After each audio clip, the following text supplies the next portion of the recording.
Mesdames, Messieurs, bonjour et bienvenue sur CCTV Français pour cette nouvelle édition du journal. Voici les titres.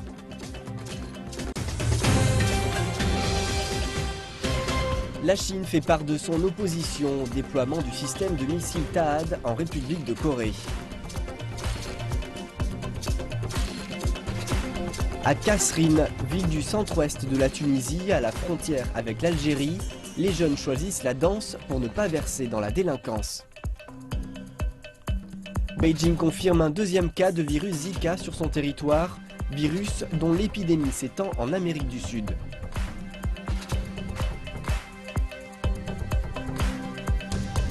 Le gouvernement chinois approuve un plan d'investissement de 55 milliards de yuans pour l'année 2016.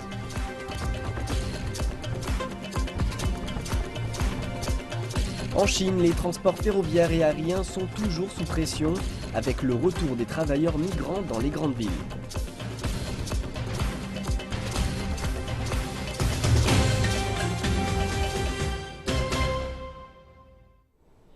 À la une, le ministre chinois des Affaires étrangères, Wang Yi, a appelé à la reprise des pourparlers entre toutes les parties pour essayer de dissiper les tensions liées au nucléaire sur la péninsule coréenne. Les sanctions de l'ONU menacent Pyongyang après le récent lancement d'une fusée et les essais nucléaires. La longue suspension des pourparlers assises sur la question du nucléaire coréen a donné une situation que personne ne souhaite voir. Cependant, toutes les parties doivent réfléchir à la reprise des pourparlers tout en discutant d'une nouvelle résolution du Conseil de sécurité de l'ONU. La dénucléarisation de la péninsule coréenne et le mécanisme de trêve et de paix doivent être poursuivis en même temps pour aborder les inquiétudes principales de toutes les parties d'une manière équilibrée, tout en définissant un objectif pour les négociations. Cela est raisonnable et nous aidera à trouver une solution mondiale. La Chine est prête à avoir davantage de discussions avec toutes les parties. Le vice-ministre chinois des Affaires étrangères, Zhang Yesui, a déclaré que la Chine s'opposait fermement au déploiement du système de missiles THAAD en République de Corée. M. Zhang a affirmé que la Chine avait toujours cru en la dénucléarisation de la péninsule et qu'elle était engagée dans la résolution des tensions via le dialogue et la négociation. La Chine soutient les efforts du Conseil de sécurité des Nations Unies qui souhaite adopter dès que possible une nouvelle résolution contraignante. Zhang Yesui a ajouté que le déploiement du système de missiles allait exacerber les tensions régionales et qu'il porterait également profondément atteinte aux intérêts sécuritaires de la Chine ainsi qu'à ceux des autres pays de la région. 4 chasseurs furtifs américains F-22 ont survolé la Corée du Sud en direction d'une base aérienne située près de Séoul. Escortés par 8 autres avions de chasse sud-coréens, les 4 avions de combat se sont posés dans la base aérienne de Osan, située à proximité de la ville de Pyeongtaek, à 70 km de la frontière avec la République populaire démocratique de Corée. Les chasseurs furtifs F-22 étaient basés à Okinawa au Japon. Aucune information n'a pour le moment été communiquée sur la durée de leur mission depuis la base sud-coréenne qui n'accueille généralement pas ce type d'avion de chasse. Pendant ce temps, la Corée du Sud et les États-Unis ont déclaré que le lancement d'une fusée par la RPDC le 7 février est délaissé d'un missile à longue portée. Le lancement censé mettre un satellite en orbite s'est fait dans la violation de plusieurs résolutions des Nations Unies interdisant l'utilisation de la technologie des missiles balistiques par la RPDC. Cette mission démontre clairement la solidité de l'alliance entre les États-Unis et la République de Corée, ainsi que la ferme résolution affichée par les deux pays pour maintenir la stabilité dans la péninsule coréenne. L'alliance des forces aériennes sud-coréennes et américaines, riche d'une très importante puissance de combat, est pleinement préparée à dissuader d'autres provocations de la part de la RPDC, voire même à la punir sérieusement en cas de vague de provocation persistante. L'Arabie saoudite vient de lancer le plus grand exercice militaire conjoint de l'histoire du Moyen-Orient. L'exercice militaire conjoint qui se déroulera sur 18 jours a été baptisé Tonnerre du Nord. Il regroupe près de 350 000 soldats venant de 20 pays, tels que le Pakistan, l'Égypte et la Jordanie. Plus de 2500 avions de guerre, 20 000 tanks et une centaine d'hélicoptères sont actuellement positionnés dans le nord du royaume. Cet exercice militaire d'envergure fait suite à la récente annonce faite par Riyad qui a rappelé que le pays pourrait déployer à terme des troupes au sol en Syrie pour combattre l'État islamique. L'Arabie saoudite soutient l'éviction du pouvoir du gouvernement actuel syrien. À Kasserine, une ville du centre-ouest de la Tunisie, à la frontière avec l'Algérie, la situation est tendue. Le mois dernier, des émeutes y ont eu lieu. Elles se sont répandues dans tout le pays qui a déclaré un couvre-feu national. Les jeunes gens de Kasserine ont désespérément besoin de travail. Nombre d'entre eux expliquent que leur seule solution est de verser dans la délinquance. Reportage. Ils s'appellent les garçons des cavernes et dans son genre, leur danse est une forme de défi.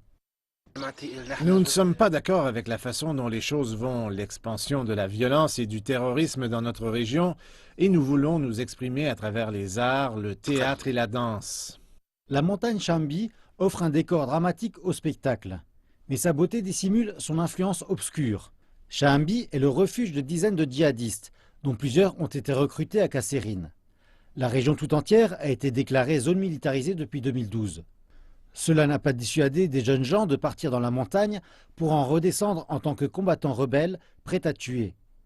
Kasserine est un terrain fertile pour le recrutement. C'est l'une des villes les plus pauvres de Tunisie. Hichem Bouazizi, 29 ans, est sans emploi et dit n'avoir pas mangé depuis 4 jours. Nous voulons travailler, donnez-nous des emplois. Nous sommes dans le besoin, pauvres et marginalisés. Apportez-nous une solution ou bien nous rejoindrons les terroristes et partirons dans la montagne. Ses amis se sont cousus la bouche dans un geste désespéré de protestation. D'autres se sont suicidés et la mort de l'un d'entre eux, Rida Yayaoui, a suscité les manifestations du mois dernier.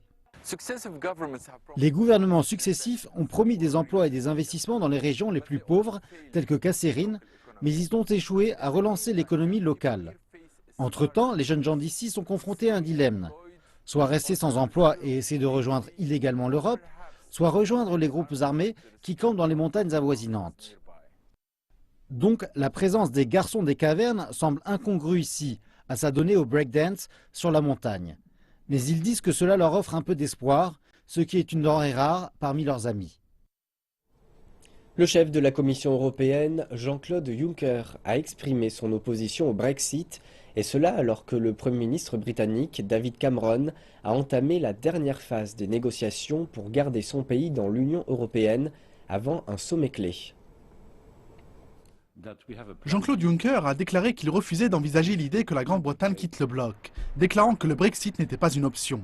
Le président du Conseil de l'UE, Donald Tusk, a quant à lui rappelé qu'il y avait encore des questions devant être résolues avant le prochain sommet qui abordera les demandes de la Grande-Bretagne envers les réformes de l'Union européenne.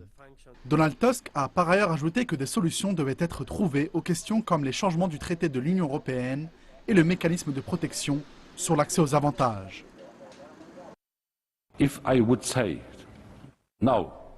Si je disais maintenant que nous avons un plan B, cela indiquerait une sorte de volonté de la Commission d'envisager sérieusement que la Grande-Bretagne puisse quitter l'Union européenne. Donc, je n'entre pas dans les détails d'un plan B, car nous n'avons pas de plan B. Nous avons un plan A. La Grande-Bretagne restera dans l'Union européenne en tant que membre actif et constructif de l'Union. Il y a encore des problèmes non résolus, comme les changements futurs du traité et le mécanisme de protection sur l'accès aux avantages, et enfin la notion d'une union encore plus proche. Nous devons trouver des solutions à toutes ces questions. Santé maintenant, les autorités chinoises ont confirmé un deuxième cas du virus Zika sur leur territoire. Les médecins indiquent que l'état de santé du patient s'améliore après avoir été traité et mis en quarantaine. Le deuxième cas du virus Zika en Chine. Le patient de 28 ans est originaire de la ville de Jiangmen, dans la province du Guangdong. Il a travaillé au Venezuela où le virus fait des ravages et retournait en Chine lorsqu'il a été détecté à l'aéroport de Guangzhou le 12 février. L'homme est entré en contact proche avec un ami au Venezuela qui a été infecté de la maladie qui est transmise par un moustique. Sa température était de 38,5 degrés Celsius à l'aéroport. Lundi, le Centre chinois pour la prévention et le contrôle des maladies a testé à nouveau ces échantillons de sang et d'urine que nous avons envoyés et ont confirmé qu'il était porteur du virus Zika. Après avoir été traité grâce à des techniques de médecine occidentale et de médecine traditionnelle chinoise, on dit que le patient fait des progrès. Les experts estiment que les probabilités que le virus se propage en Chine sont faibles en raison du temps froid. Mais des mesures ont été adoptées dans la province du Guangdong pour éliminer les moustiques. Nous avons mis sur pied plus de 100 réseaux pour surveiller la densité des moustiques. Les efforts d'éradication vont commencer dès que le nombre de moustiques va dépasser un certain niveau. Les médecins vont examiner les échantillons de sang et d'urine du patient de façon régulière. Ils ne le laisseront pas partir avant que le patient montre 2 tests négatifs consécutifs. Pour le moment, le patient demeure sous observation en quarantaine.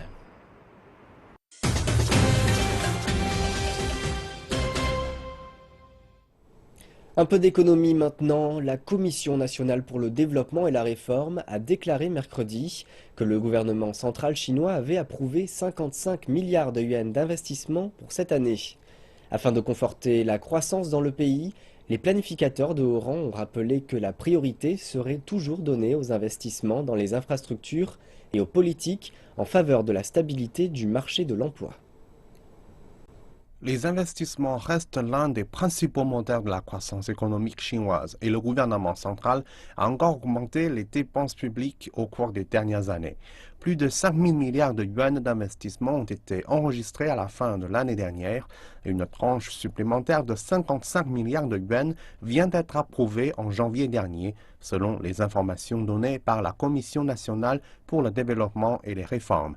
L'institution centrale a indiqué que l'accent serait mis sur la mise à niveau de certaines infrastructures. Les projets financés concernent les secteurs de l'eau et de l'énergie. Nous voulons améliorer le niveau de la population et cela passe notamment par des meilleurs réseaux d'approvisionnement, d'énergie et de transport. La création d'emplois est devenue avec le temps un indicateur clé de l'état de l'économie chinoise, et ce, depuis que le gouvernement prête davantage attention à la qualité de la croissance plutôt qu'à son aspect quantitatif. Zhao Chenxin a indiqué que l'économie chinoise avait créé plus de 64 millions d'emplois au cours des 5 dernières années, en raison notamment des efforts de restructuration ayant mis l'accent sur les secteurs des services à haute valeur ajoutée. La Chine doit désormais poursuivre son chemin et accentuer les efforts de réduction des surcapacités dans les industries gourmandes en énergie, telles que dans la production d'acier et de charbon. Beaucoup craignent que le pays soit mis sous pression suite à de grandes vagues de licenciements.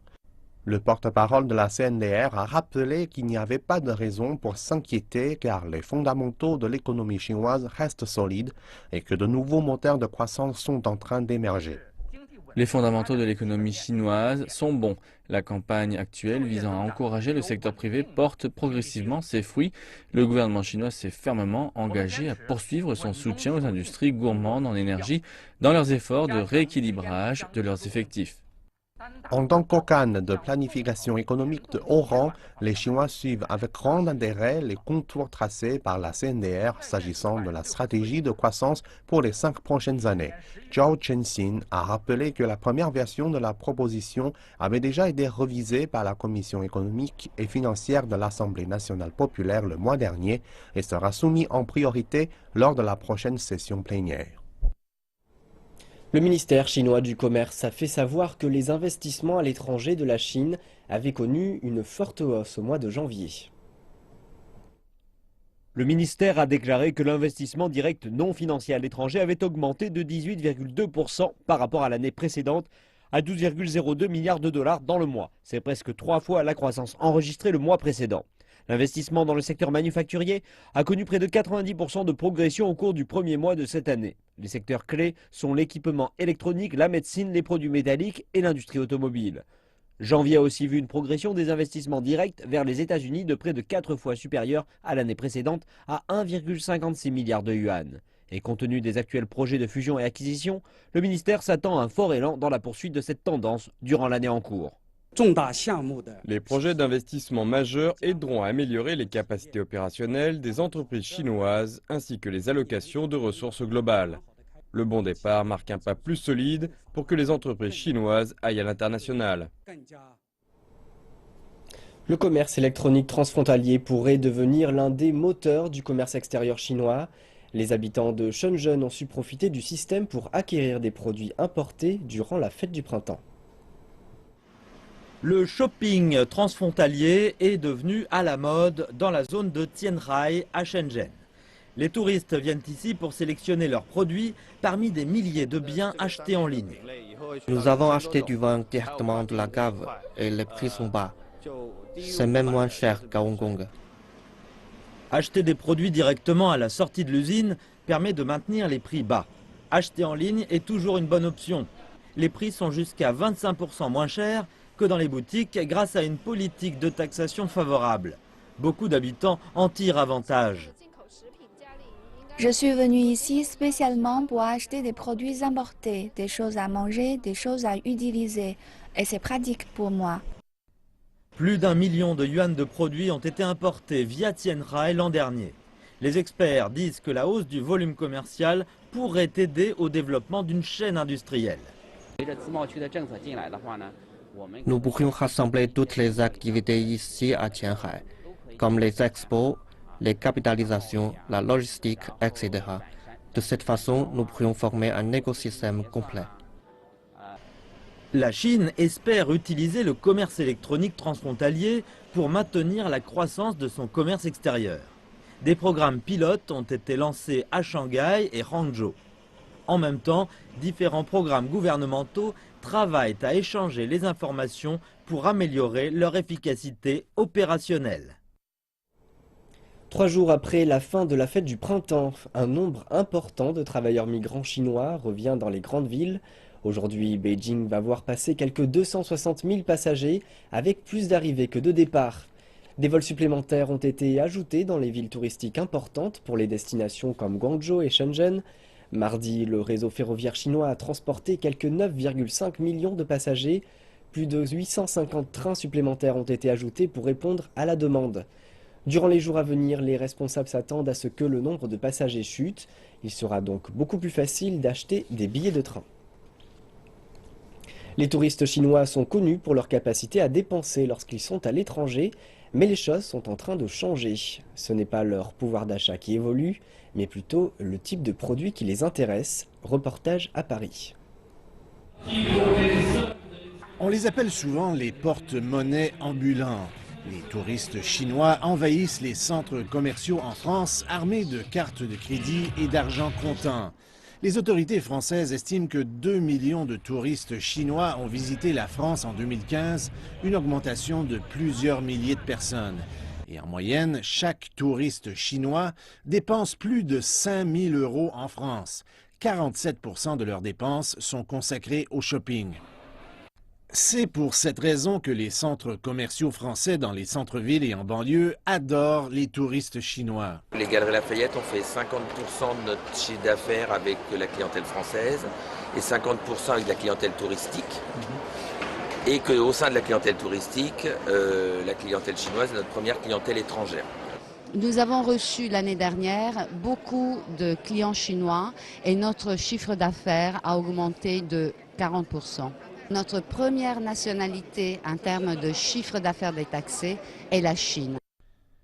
Et les Chinois changent le portrait de la consommation. Si aujourd'hui on constate une forte évolution justement sur des marques, c'est bien que c'est une clientèle chinoise qui devient de plus en plus mode et qui prend du temps pour acheter les marques qui l'intéressent. Les marques de luxe ne sont plus au sommet de la liste des achats des touristes chinois. Maintenant, la consommation de marques spécialisées et de produits de milieu de gamme ont atteint de nouveaux sommets. Les dépenses lors des achats en magasin, en comparaison à celles pour le logement et la nourriture, sont en baisse. Je pense que c'est parce que les touristes chinois sont de plus en plus rationnels en matière d'achat. Ils s'intéressent plus aux loisirs et au divertissement, pas seulement aux dépenses. Les touristes chinois sont encore les plus grands consommateurs du monde. Mais ce n'est plus seulement pour les biens. Ils veulent passer du temps à vivre une expérience pendant qu'ils sont en vacances. Les Chinois sont de plus en plus préoccupés par la qualité de leur environnement.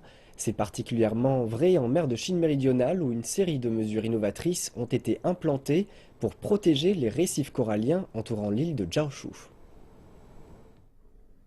L'avenir de l'île de Jiaoshu semble plus vert que jamais. Il y a plus d'immeubles que lors de notre première visite il y a 2 ans. Nous avons rencontré la famille de Chen Yihu à nouveau. Ils vivent ici avec d'autres familles dans cette communauté.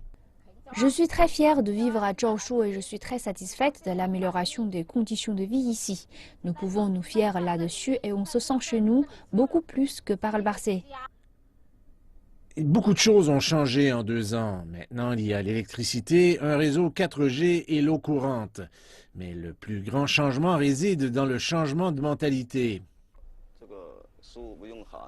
On nous a appris à ne plus couper les arbres pour faire cuire notre nourriture et à ne plus chasser les jeunes oiseaux.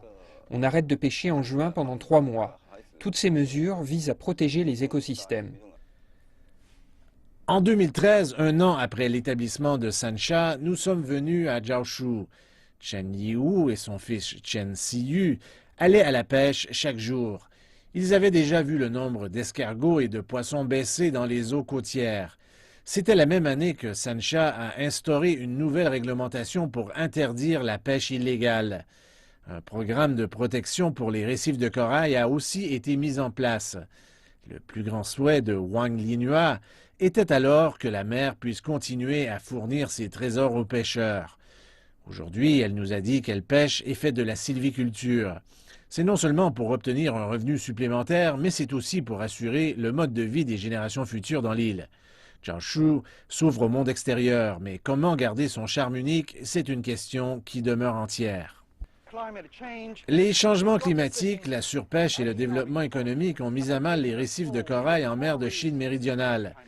Les dommages causés à l'environnement signifient que les pêcheurs perdront leur gagne-pain et on assistera à la disparition des îles elles-mêmes. Ainsi, la gestion de l'écosystème a été renforcée dans le but de garantir un avenir durable. Sansha propose des solutions innovatrices pour protéger l'environnement. Grâce à une application, n'importe qui peut s'impliquer pour protéger un arbre et rendre l'île plus verte. Cela coûte environ 300 yuan ou environ 50 $ par année. L'argent amassé nous permettra d'entretenir la forêt et de planter d'autres arbres à Sansha.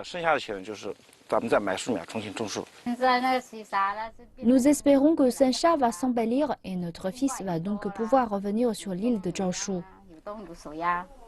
Voici l'arbre que nous avons acheté dans le but de rendre l'île plus verte. Nous espérons qu'il pourra résister aux forts vents et qu'il deviendra grand et fort.